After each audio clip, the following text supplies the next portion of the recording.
You are tuned in to another edition of Americana Music Profiles, brought to you by Americana Rhythm Music Magazine and AmericanaMusicMagazine.com. I'm your host, Greg Tutwiler. Let's jump right in to the next exciting interview. My guest today on Americana Music Profiles is Bobbo Byrnes. He is the founder of the Fallen Stars. It's an Americana rock band from Southern California. Bobbo is a storytelling singer-songwriter with musical tones leaning into that golden 70s AM rock era. Today we're talking about his new record, Sea Green No. 5. Hi, Bobbo. Welcome to the call. Hi, thanks for having me. Good to have you on, man. A good chance to talk to you and catch up. You're on the, of course, we're on the East Coast. You're in California, Anaheim. Is that right? That is correct. All right. 2 miles from Disneyland. Oh, wow. How are things out there in your neck of the woods these days with all the craziness going on? Well, my zip code has the largest number of COVID cases in Orange County right now. Oh, my goodness. Okay. So we're just staying in and trying not to go out at all. Yeah, I'm sure. How has that affected your ability to be able to play music and perform? Have you been able to do anything publicly? I haven't done anything since the beginning of March. Oh, I've my had goodness. 2 national tours canceled and 1 European tour canceled. Wow. Yeah. Yeah, this of course, we got plenty of things to talk about today, and not this, but this certainly has put a damper on the music industry, that's for sure. It sure has, yeah.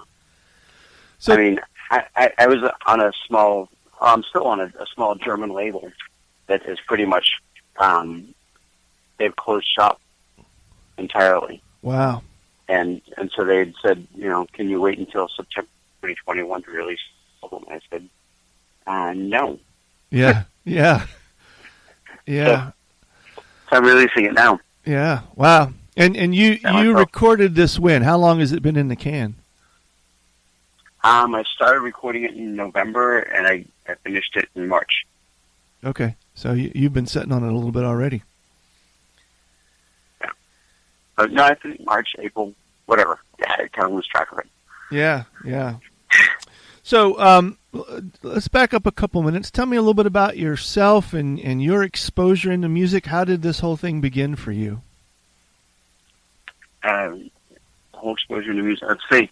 I started playing guitar when I was about 17 years old, and just always loved, the Replacements, The Clash, U2, Yeah. Springsteen, those sorts of things. Those are on my Mount Rushmore of musical idols. Yeah, good 70s and 80s stuff. Exactly. And, I grew up, my mom listened to a lot of music and stuff, so it's like Jim Croce, the Irish Rovers, Charlie Rich, so classic country things in there as well. Classic country and folk. And so they all kind of just merged together into like whatever the hell it is that I do. Have you always been in Southern California? Is that where you grew up and have resided your whole life? No, I grew up in just outside of Boston. Okay. And moved out here when I was like 27 or 28 years old, and have just been here since. And dove into the scene out here. And when I first moved out here, I was playing in a band with this guy Sonny Moan, who was the singer of Crazy Horse when Neil Young wasn't. Oh, okay. So I originally started working with him, and that morphed into a bunch of name drops of some cool people that I've been involved with out here that have helped me along and played on my records, and yeah. Yeah, okay. The world gets smaller. Yeah, right. Has this been a lifelong pursuit for you? Have you done other things along the way, or have you been able to find a career in music all along?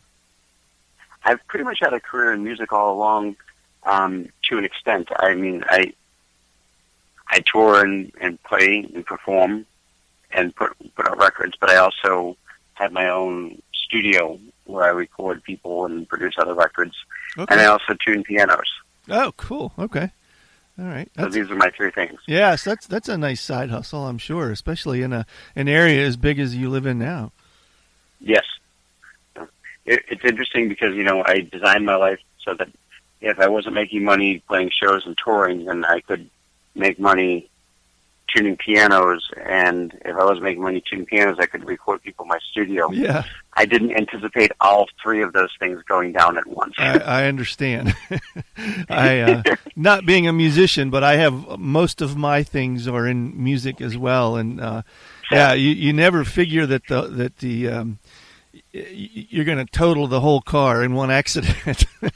It's just unfortunate. It works out that way for a bunch of people. Yeah, right. Yeah. So, have you been a songwriter your whole life as well? I have. Originally, I played in bands on the East Coast and things like that, where I was just the guitar player and songwriter, and other people sang. And I eventually had amassed a lot of songs that I'd written that nobody else was going to sing. So I just started doing my own. I really kind of backed myself into a corner. Yeah. Of being the singer-songwriter. And you have a band that you play with as well, and Falling Stars, is that the name of it? Did I get that right? The Fallen Stars. Yeah. Is that do you when you do get to play, do you singer-songwriter solo, or do you get to play with your band mostly, or is it a combination? Depends on where I am. Here in Southern California, my wife sings and plays bass and is also a songwriter. And so she's the bass player in the Fallen Stars, and my buddy Matt plays drums with us. And, we'll do shows like that. I will tour solo. We've done touring as the Fallen Stars as well. But I tend to do more shows than what other people can keep up with. Mm-hmm. Okay. So it ends up, this Fallen Stars records is my solo records, and then also have another project with a friend of mine from Australia. His name is Ben Riddle, and when we make music together, we call ourselves Riddle and the Stars. Oh, cool. Okay. So, do you play mostly regional to the Southern California area, or do you venture out into other states and into other parts of the world as well? Last year I did cross country from California to Massachusetts and back. Oh, sweet. I went there the southern route and came back more the northern route and played shows all along the way. Okay. Yeah, and then in Europe I've played, I don't know, 7 or 8 countries in Europe. I play regularly. What do you find, or who do you find is your audience mostly? Where do you feel like your music fits? It's always a challenge, I'm going to say I have really come to enjoy doing house concerts. Yeah. Okay. I used to, love playing big stages and festivals and things like that, but more and more I'm enjoying doing house concerts. And the way those audiences are, they're everywhere. Yeah. I've done house concerts in Austin. I've done house concerts in San Francisco, in Boston, in Berlin, in UK. I've done house concerts everywhere, and they're by far the most fun thing for me to do. Interesting. Yeah. I something that I think would be fun to explore when we have some more time, but I wonder if that could be the way that singer-songwriter artists like yourself can find a way out of this mess that we're in and still be able to find a stage for your music. It is something I've been thinking about quite a bit, and I was tailoring.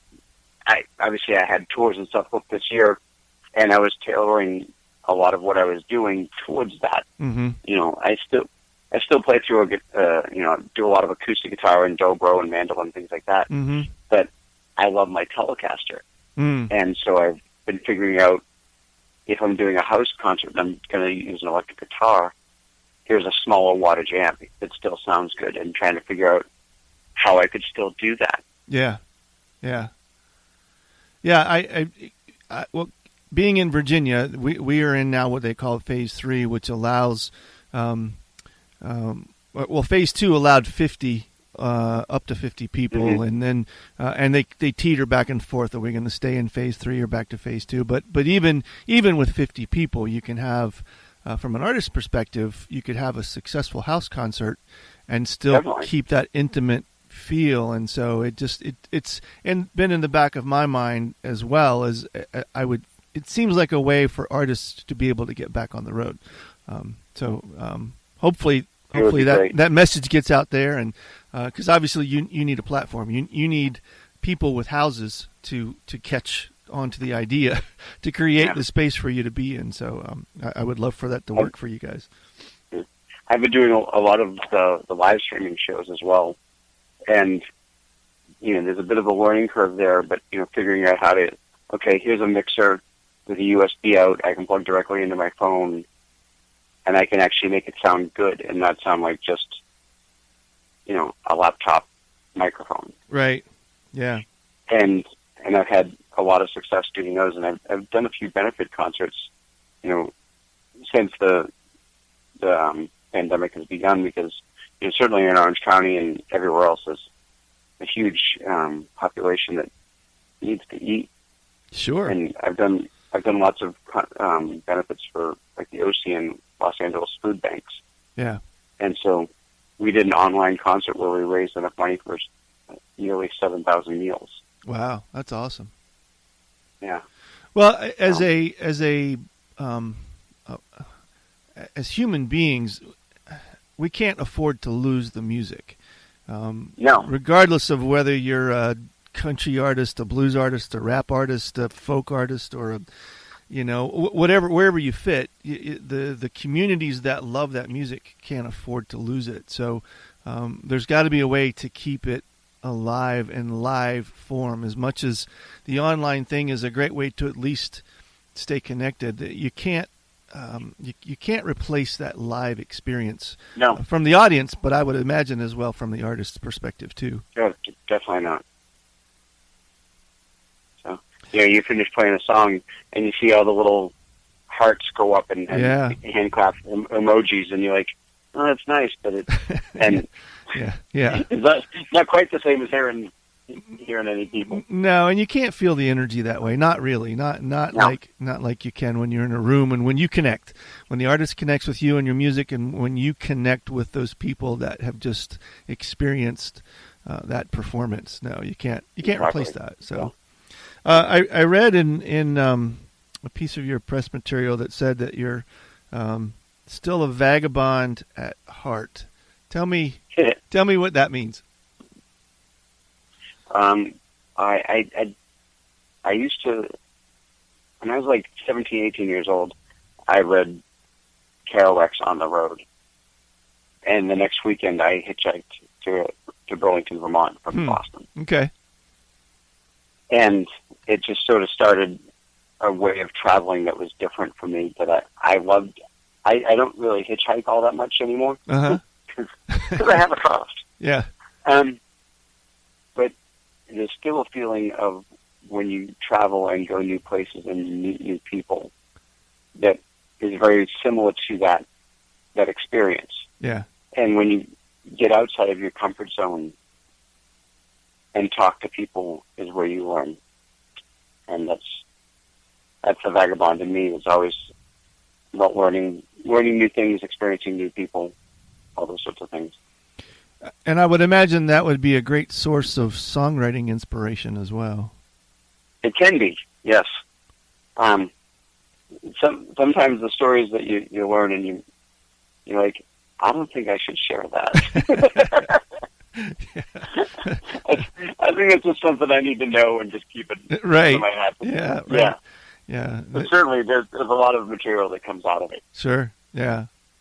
And speaking of new material, we mentioned it a few minutes ago. You've got a new record that comes out as we're speaking now. It's around the first week or so of July. You've got a new record coming out, Sea Green No. 5. Is that right? Correct. Yeah. Okay. Where did that name come from? I like to still paint, and some people, other people are different kinds of artists. I am very much in the Jackson Pollock school of spilling paint and making a mess. Yeah. And okay. I love the way different colors bleed together. And I have a painting called Scenery Number 5. And after being on the road for several months last year, I came home and wanted to make a very quiet, personal record, and recorded almost the whole thing in my living room in front of the painting, Scenery Number 5. Oh, cool. Okay. Yeah. So this is a solo project, or is this with the band? It's a solo project, but I had the Fallen Stars played on it for sure. Yeah. And a few other friends as well. And that is releasing next week, you said? July 10th, yeah. Yeah, okay.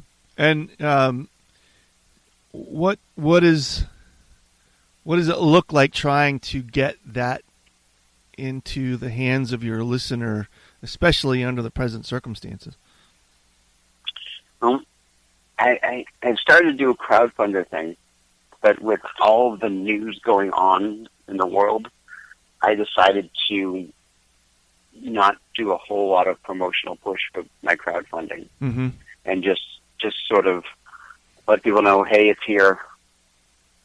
If you want to look at it, here's my crowdfunding thing. Yeah. But it felt obnoxious with everyone out of work and everything that's going on to try to push and say, hey, I need money to make a record.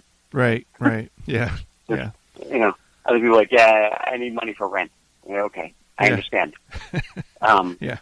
These are costs that I usually would pick up by performing and would need to. But a lot of my fans have stepped up and said, yes, this is important to us, and have contributed some money, and that's been nice. I'm trying to do... You have to start thinking of new things to do. Yeah, right. So yeah, I did live streams. I figured out how to do live streaming on Facebook Live and Instagram Live at the same time. Oh, all right, cool. And saying, okay, this week I'm going to do 2 songs a day from the record every day at 11 a.m. Mm. And I did a month worth of... I did 30 days of covers, where each day I learned a new cover of a song that inspired me.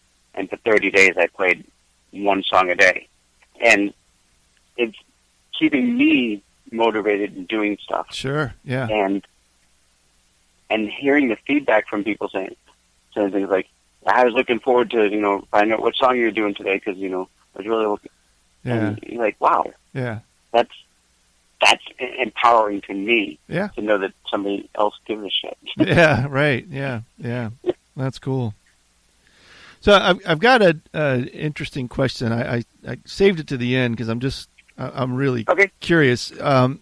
The Leaves on the Wind, the Firefly connection.